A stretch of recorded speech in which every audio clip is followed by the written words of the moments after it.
Good morning, everyone, and welcome to our seminar this morning on building your business with procurement opportunities in Montgomery County. With us today are Ash Shetty, Director of Procurement, and Grace Denno, also in procurement from Montgomery County. And so we're going to learn a lot today about how the procurement department in Montgomery County government works, what kind of opportunities are there, and get a little roadmap for building your business in the coming year with procurement opportunities within Montgomery County. So I want to welcome both Ash and Grace, and I will turn the program over to Ash right now.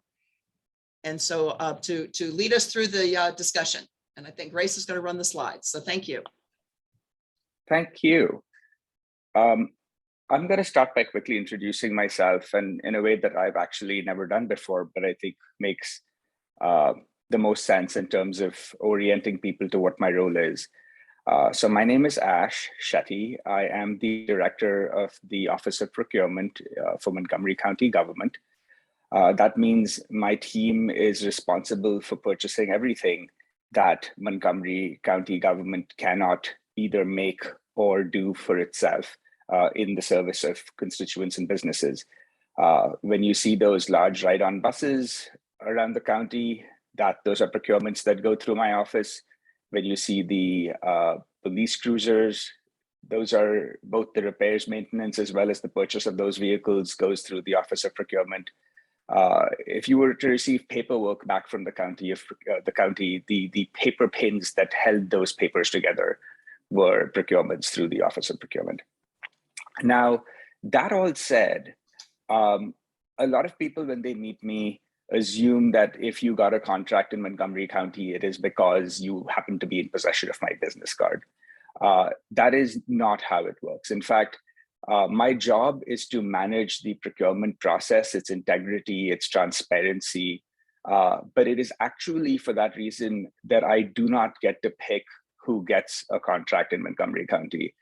Because should there have been any wrongdoing, then it would be my job to actually understand what went wrong. And if I were party to it, then I would be complicit.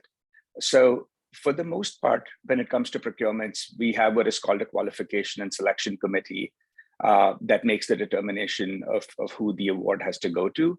It's my job to make sure that that process was conducted fairly and to make sure that they actually were able to elicit enough competition in that solicitation. So I'm always out and about encouraging people to take part in Montgomery County procurements.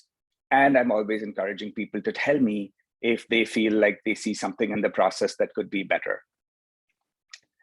I also want to quickly introduce you to Grace Denno.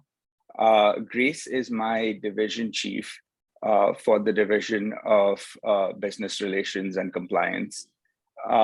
So her job is everything that falls outside of procurement operations, essentially the administration of our various socioeconomic programs, so our local business programs, the local small business reserve program, the local preference points program, and the other local programs that we have, as well as the wage requirements law, the prevailing wage laws, all these programs that ensure that Montgomery County procurement is in line with the spirit of what we stand for in Montgomery County, which is taking care of our residents and our businesses.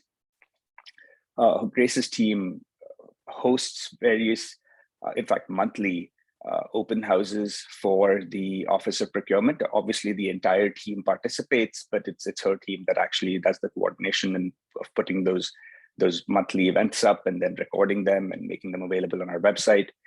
She also is responsible for the annual open house that we host. In fact, the next one is coming up next week. Interestingly, this is an event that would never even have come to exist were it not for Jane, who pep talked me into not scrapping the idea during the pandemic. And it's been terrific. We had over 500 participants last year. We're expecting to have more than that this year. And the idea is to basically, at the end of each year, give vendors a sense of what procurement opportunities are coming up in the next 12 to 18 months. So definitely look forward to seeing folks attend the session that we're going to be hosting on the 15th at about 8:30 a.m. So that's Grace and I for you. Obviously, we'll leave our contact information here so that you can reach out to us whenever you have any questions about the county's procurement processes, or even a specific procurement that you need us to look into for you. With that, let's jump into the deck that Grace and I had put together, which has to do with just a quick introduction to the Office of Procurement, the type of work we are involved with, and some of our accomplishments and some of the opportunities that you might want to take advantage of. So starting off with some of the big picture reporting for you. First and foremost, as many of you are likely local businesses, you'd be excited to know that last year, the county spent $129 million with local small businesses, which was approximately 27%, 27.2% to be precise, of our eligible spend with local businesses. So if you're a Montgomery County based business, there is a relatively large pot of funds that is set aside for you via the local small business reserve program. You obviously need to be registered with us. You need to be registered with the county as a business, and we'll provide a link of where you would do that. You also need to then register as a local business, but that allows you access to certain solicitations that are available only to Montgomery County-based businesses. One of the enhancements in this calendar year was going forward, any solicitation under $100,000 would first be posted only to local businesses. In a way, that means that Montgomery County-based businesses have first right of refusal on any of our contracts between $10,000 and $100,000. If you do not participate, or if you participate and the department feels that your capabilities were less than what they'd like, then they can cancel that solicitation and reissue it to businesses everywhere. But first, they have to post it locally and see if they can get a local vendor to bid on it. Which again, I felt like during the pandemic, those $100,000 contracts might be the difference between having to shut down immediately or work through the pandemic. And it was a policy decision that I think was the right decision, and is one that you should be taking advantage of. On the minority female disabled business side, we added in this calendar year another entity that would allow you to be recognized as a minority female disabled entity. We've always had 5 different organizations that provided certification. Now we've actually added one more, which is the Service Disabled Veteran Certification that is available through the VA. And in terms of performance, confusingly similar to the percentage we got in the local small business reserve, we got approximately 27% of our spend, 26.86 as you see here, of our spend allocated to minority female disabled businesses in the past calendar year. So it was actually a number that in terms of our written records that go back 20 years, it was the highest that we've actually spent as a percentage with minority female disabled businesses in any year. So clearly doing very well there. Now, I will tell you that there's actually a very strong interplay between our local spend and our minority female disabled spend.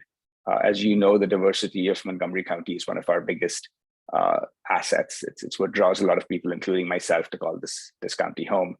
And to the extent that we provide opportunities and facilities and ways for local businesses to engage in our procurement ecosystem, we're also helping minority female disabled businesses. So what you'll notice is that very often the reason why our performance on minority female disabled is so good is because of all the programs we have to support our local businesses.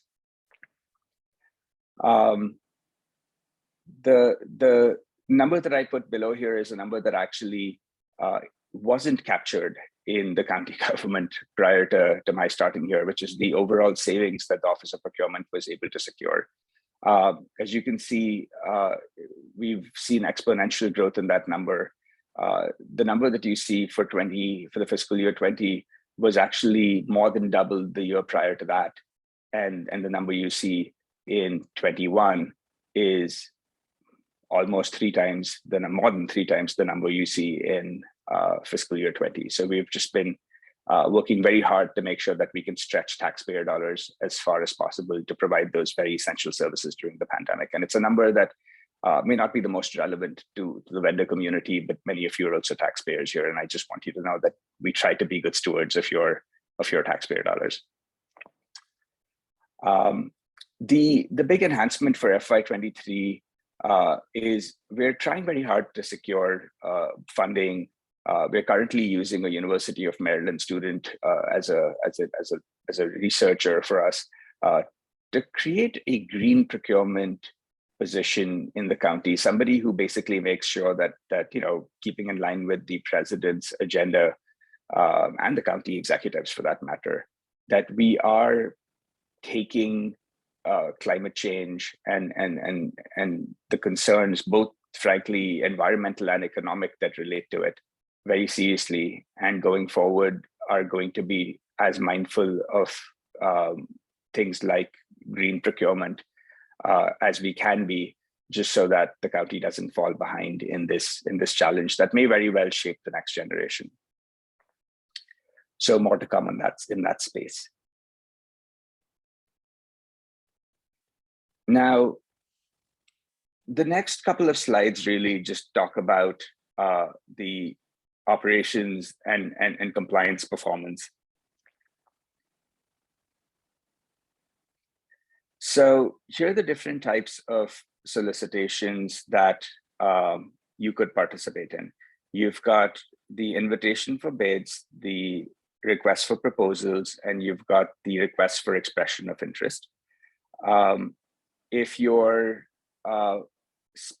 the contract value would be less than 100,000 or over 10,000, this is where I'd said that we, starting in April of this year, had by policy asked all departments to first go to the local business pool. Then you've got a more streamlined procurement process. It typically takes a lot quicker to get through. Any contract that is over $50,000 is subject to the minority female disabled requirement, which basically is a subcontracting law requiring you to, depending on whether it's construction or professional services or what have you, allocate a specific percentage to minority female disabled subcontractors. There's also and again, this is some of the stuff I was telling you that Grace's team is responsible for any contract over $50,000. They're also subject to the wage requirements law, which means that you would be paying folks $15.40 or more. It sets the floor for what we consider to be the wage that affords a decent living for folks in the county. And then the last type of procurement that we have, which is actually done under the department director's authority. So this is the one type of procurement that frankly I'm only made aware of if there was some distortion. But these are our direct purchases.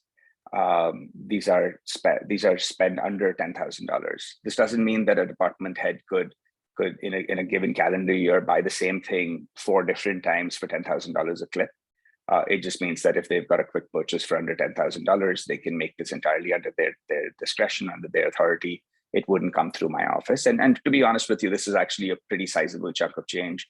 The actual number for it is probably somewhere between 70 and just over $100 million a year. So these small, tiny little purchases that they do add up. But those are the types of procurement opportunities that you would have with the county. The big formals that are your IFB, RFP, REOI, the informals that are done in a streamlined manner, they still carry the minority female disabled, the wage requirements law, etc. But they go through a streamlined process. And again, remember, they will be local small business reserved unless they cannot find somebody, and then the direct purchases. Next slide, please. And here you see the different programs. The first is the minority female disabled persons own business program. This is a law which is very old. It's been around for over 20 years now. It's got lots of tweaks and modifications to it, but the bottom line is it makes sure that the contractors to the county for contracts over $50,000 will have subcontracted a portion of it out to MFD, as we call it, entities.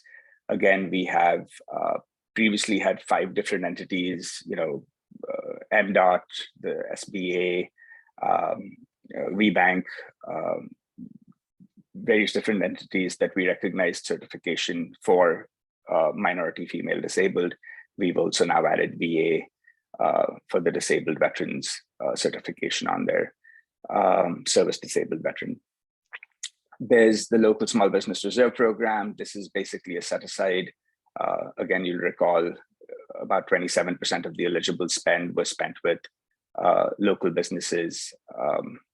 There's the local business preference points program, where for local businesses participating in a formal procurement, you would get up to 10%.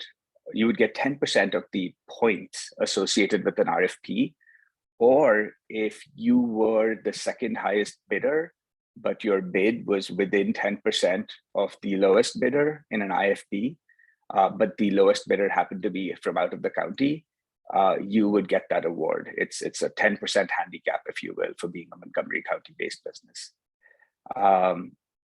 The local business subcontracting program is for contracts over $10 million, where the prime is required not only to now have a minority female disabled subcontractor, but also subcontract 10% to Montgomery County-based businesses, which the way I've seen this work out practically is they typically try to find a local minority female disabled owned business, because this allows them to then get both the minority female disabled laws points captured, as well as the local subcontracting laws points captured. Basically, it allows them to not be forced to subcontract out more work than they want to sometimes.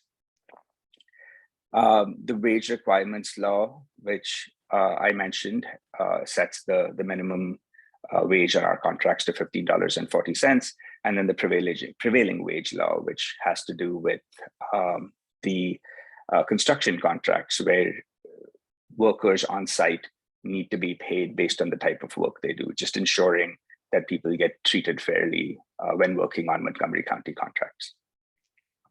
Next slide, please. Next. So here's just a quick overview of the type of outreach that happens.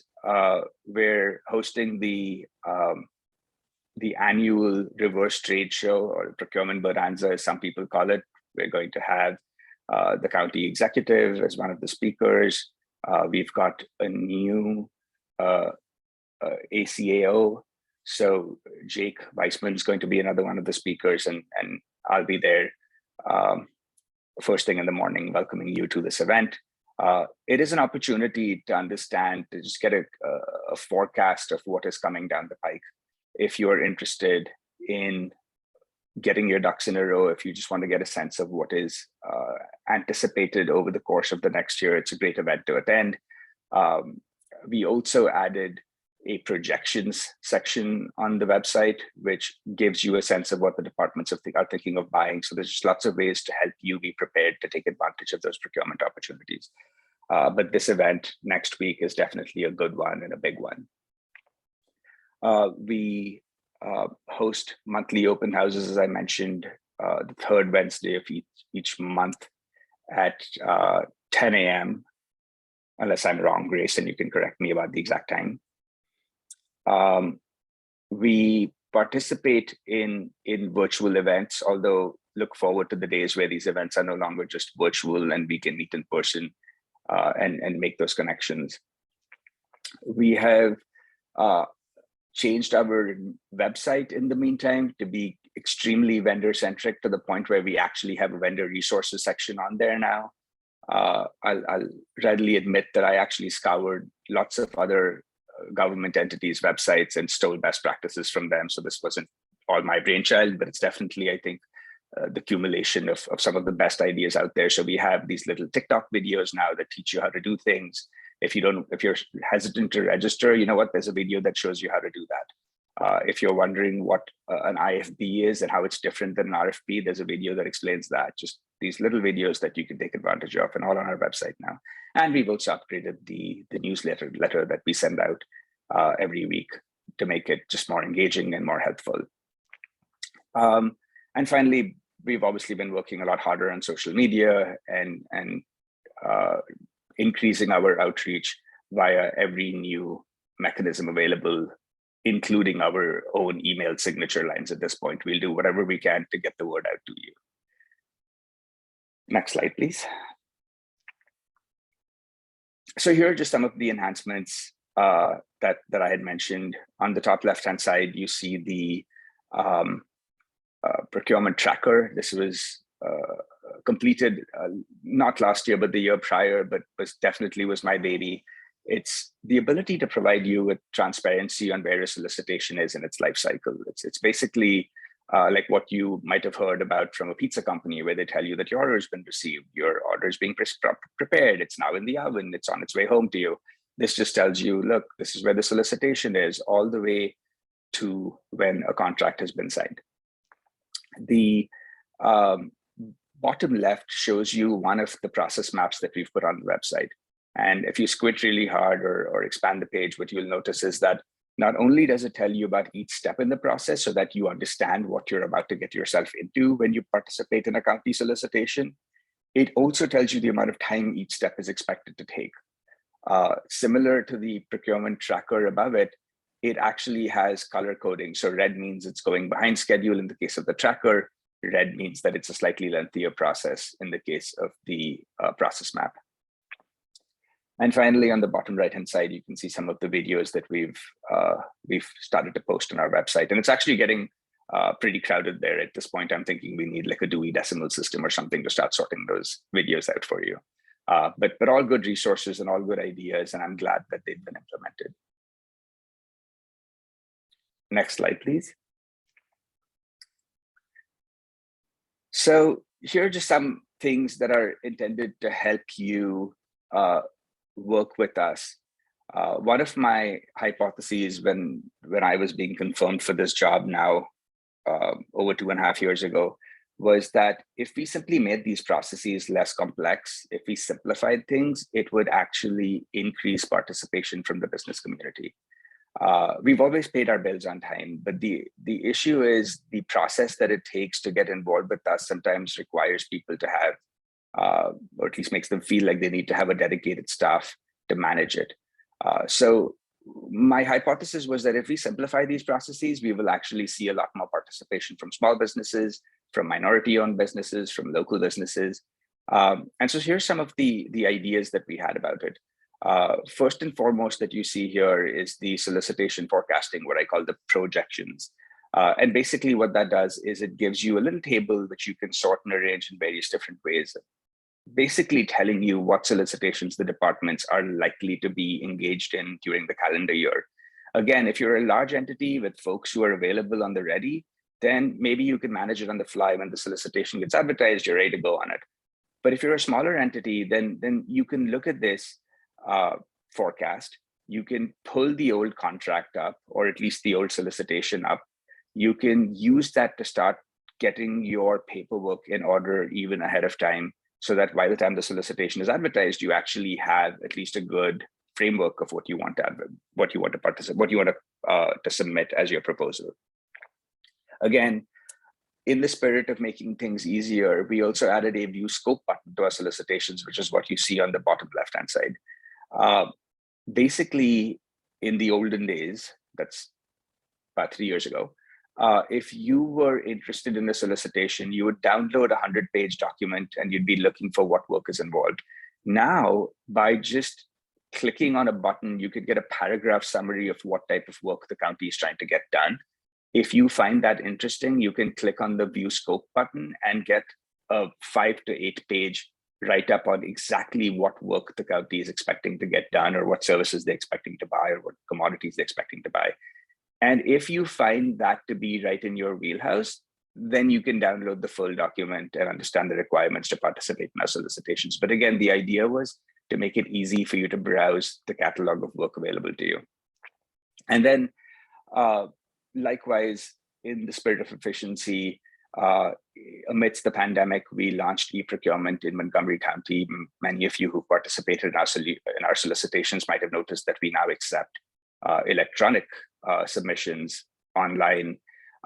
We're trying to re-engineer the way we do work so that it is a lot more transparent, it's a lot more efficient, but it's happening via technology, not just a change in culture and attitude. And so e-procurement is a big part of where this office is going to go in the future.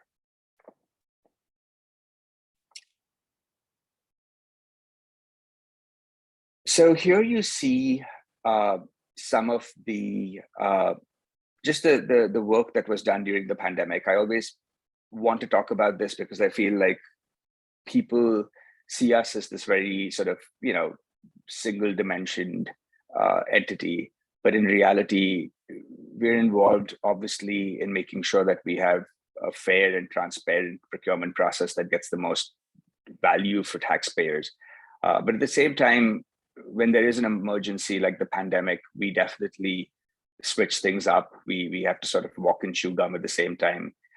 So you'll see some of the flexibility that we brought to the different county departments during the pandemic. Because remember, during the pandemic, it wasn't just about trying to buy personal protective equipment, which I was up to my eyeballs in, or testing. It is also about making sure that the existing contracts were modified to work for the county, right? So imagine if you were responsible for corrections and you had somebody that came in and trained the inmates, they have various development programs in there. All of a sudden in a pandemic, you can't have instructors coming on site. You now have to figure out a new way of training inmates without exposing anybody to unnecessary risks. You've got modifications to almost every contract in terms of protocols of how employees are handling things like vaccination right now.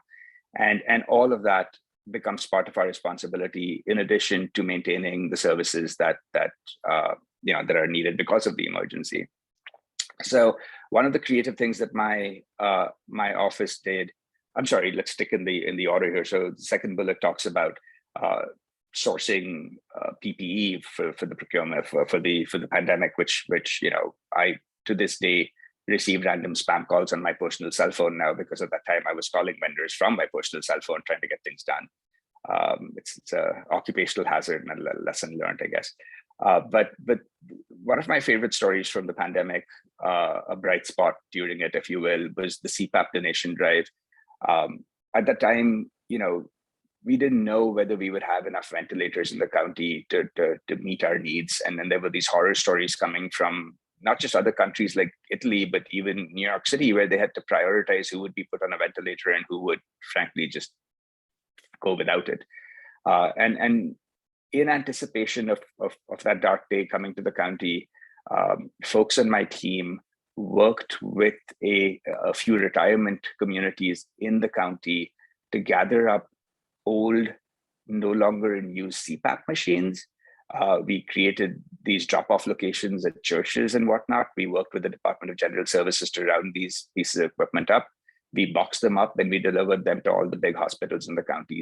Again, CPAP machines are not the perfect substitute for ventilators, but we figured on the worst day, should we need the backup equipment, at least we would have this. I think in the end, we collected over 80 CPAP machines that again, luckily were never put to use, but it was just one of those projects that you got to see us thinking outside the box in terms of solving a problem that we had anticipated. And on the bottom right-hand side, as I mentioned, at least twice now, all informal solicitations, that is any solicitation that is over $10,000, but under $100,000 now go through the local small business reserve program, which means that you have first right of refusal on those opportunities. Next slide, please. So this just gives you a couple of high-level metrics about the Office of Procurement. You can see our spend. We spend well over $1 billion a year. You can see that we've seen an increase in the number of procurement solicitations, basically what we call actions contract. actions are things like requisitions or task orders on contracts. We were previously managing something like 8,800 of them. Now we're up to 9,438 of them. You can see a lot of contract modifications from 542 to 729. The average staff member on my team used to manage about 150 contracts per specialist. Now that's up to 200. This, for those of you who are wondering what this is just an indication of productivity. We are doing more with less, just like you've had to do. The time to issue our solicitations has actually gone up a little bit, but that's to be understood with all the curveballs that this pandemic has thrown at us. And the solicitation time frame, as you can see, is equally a little bit longer now. But the office has been able to find tremendous savings and cost avoidance. We hope to continue to do that. Our customer satisfaction has remained high.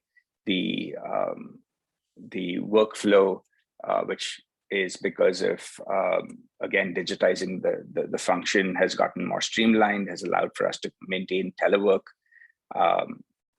We're able to use the e-procurement tools to route work and again, be not only more transparent, but more efficient. And we've developed these virtual contract folders that help us keep our stuff on the cloud rather than in old school papers. And we've been hosting lots of virtual events for you to participate in.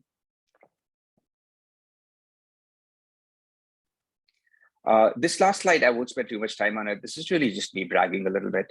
But I think it's worth acknowledging, because otherwise we tend to just take ourselves for granted. We dwell on the frustrations and the anguish, and we never celebrate the work that is done by the team. But there is a program in the county now that's called the Innovation Accelerator Program. The Office of Procurement, the last time I checked, as a percentage of its size, had the most participation in the innovation program. It's a really interesting program. In order to graduate, you actually have to complete 3 innovations. You actually have to complete 3 projects that bring value to the county. And the procurement team, as a percentage of its size, has sent the most people into that program, which means we've also completed the most innovations just in order to graduate that program. To my knowledge, I'm also the only director who participated in that program. We've had folks like Bethany, Sharonda, and Karen participate in various county-wide initiatives. So we're not only trying to improve the Office of Procurement, we're also trying to improve Montgomery County government and participate in what opportunities we can there. Next slide. Over the last few years, we've won lots of awards at the individual level. You can see folks like Pam Jones, Sarah Giambra, been recognized by the Maryland Public Purchasing Association. Next slide, please. And the Office of Procurement itself has received tons of national and local awards. Awards from the National Procurement Institute, awards from NACO. And all this is just to show that we continue to strive, and we take a certain amount of pride in the creativity, the innovation, the ability to constantly improve in what you're doing. I mean, just as an example, in this year, we've come up with 2 or 3 big ideas that I think would be very well received. We came up with the VIP portal. This is the vendor innovation portal, where vendors can now reach out to county departments via a portal where they can submit their capabilities. They can submit why their ideas, their capabilities are innovative, whether it adds to equity in the county, or it adds to improving on climate change outcomes, or if it just saves the county a bunch of money. But it gives you a way to access county departments and introduce yourself, tell them what you can bring to the table. We discussed some of the modifications to the website. We discussed the projections page. We're just constantly trying to improve ourselves. And it's good to see this national recognition for that type of creativity that we seem to be getting.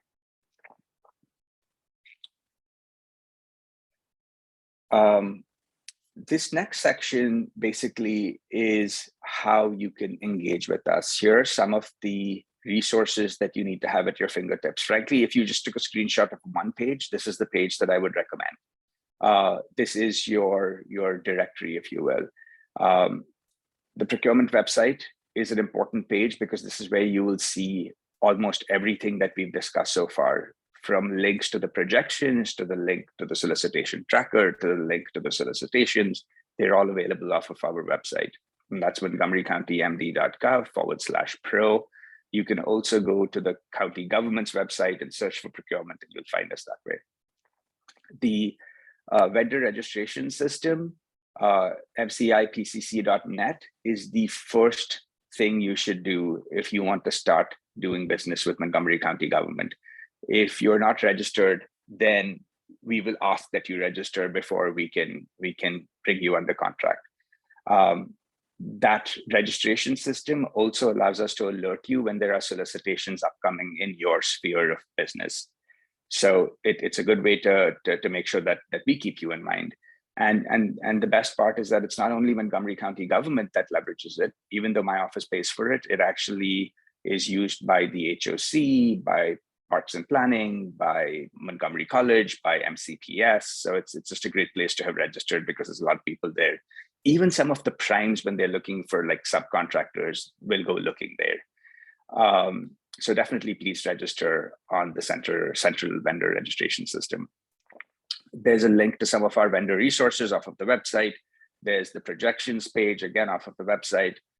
There's a link here to subscribe to the weekly newsletter that I just told you about, which has been given a pretty nice facelift.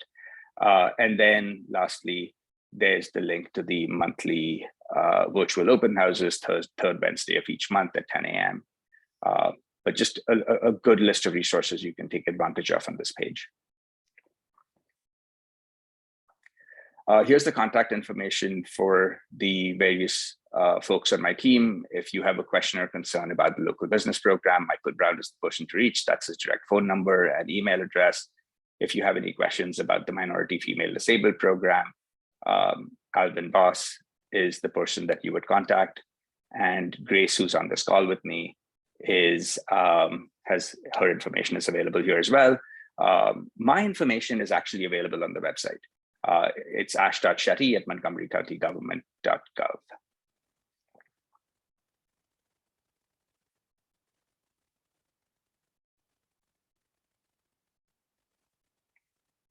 Jane, you might be on mute. Thank you. Yes, that's the standard these days. Thank you very much, Ash. That was a lot of good information.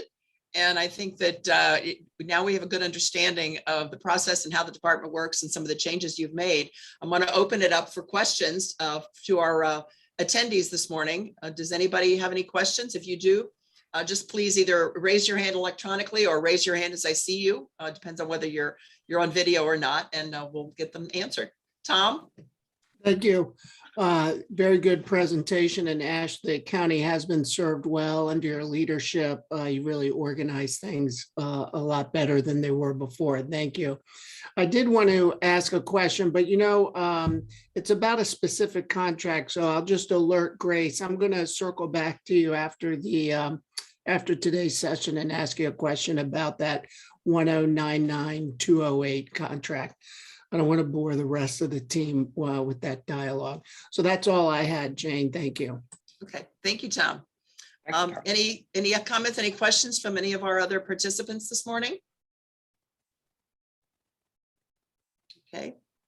Daniel, my co-host, who is the business, there he is, he's in the office. Daniel, I want to ask you to come on, Daniel Karoma, and say any comments. You were driving to work as we started, so I didn't introduce you then, but I want to give you the opportunity to say anything this morning as well, because you've worked with us to put on these workshops, and it's been a joint effort, and we really appreciate it. And this is a good topic, and we hope to have many more, particularly for small businesses, but for all businesses. No, absolutely, Jane, and what an opportunity to be able to bring programs like this to not only chamber members but non-chamber members, which you've always worked with us on how to not only expand the information of various government services to businesses in and around the chamber area, but even beyond. And of course, I mean, I shouldn't say anything after Ash speaks because I'll only get myself in trouble. And so I'm going to be brief. As you and I talked, Jane, the goal is how government should be accessible to businesses, because we know especially small businesses are the lifeblood of the economy. And we cannot forget that as we're in a pandemic, our role is to be more accessible, but beyond that, working with trusted partners like the Greater Silver Spring Chamber of Commerce to reach not only your members but others who are not within that network. I think if there's one thing the pandemic has proven is the fact that we all need each other, no matter what size your business is, no matter where you're from. And Montgomery County does offer us this opportunity where we do have all sizes of business. We have large, small, medium, but we also have just a wide array of industries. And but we also have, again, the quality of life industries as well, not only hospitality, but retail and restaurant. So the goal that this partnership has created, I believe should be ongoing. I'm definitely going to be advocating within to say we need to do more to reach more businesses, because customer service, this is how I call it, should be something that we should be easy to find. And clearly you have proven that we can get a huge return on investment when we come to you, when we do work with you. So I really want to thank you and your staff for all the work you've done in the previous information session we did and this one. And I look forward to doing more with you. Again, thank you, Ash. Thank you, Grace, as always, for showing up and delivering. And we are so, I agree with, I would agree with Tom on this one, right? We are so proud of what you guys have done when it comes to, not only process improvement, but making yourself accessible. I think that if there's any one thing working with Jane is always, how do we make sure that people get access to government, know what government does? And Jane, I thank you for your leadership on that. Well, thank you. Thank you. It's a great partnership. And I will also echo what Tom and what Daniel just said about the whole procurement department since Ash has taken over. There has been so much more transparency, and it's, we know who to call. It's much easier to find opportunities, and the things that you've put into place and the culture that you have put into place within the organization has made a difference. And so we thank you for that, because sometimes county government's tough to navigate, and you've made the job a lot easier. So we appreciate that. We appreciate what Grace does as well, and all of your team. It's been great. So unless anybody else has a question for us this morning, we're going to let everybody go early and end this webinar. But as you see, we have been recording it. So we will have that up available as soon as Julie can distill it from my staff. We have Julie and Courtney from my staff on as well this morning. As soon as they can distill the video and it comes up, we'll send links to everybody, and it'll be available not only to those of you who participated this morning, but also we'll make it available on our newsletter. And I know Daniel will make it available, and Grace and Ash will be happy to send you the link as well, so you can make it available to anyone who would like it. But thank you again to everybody for this morning, and everybody have a great day and a great weekend coming up soon. Bye-bye. Thank you, everybody. Bye.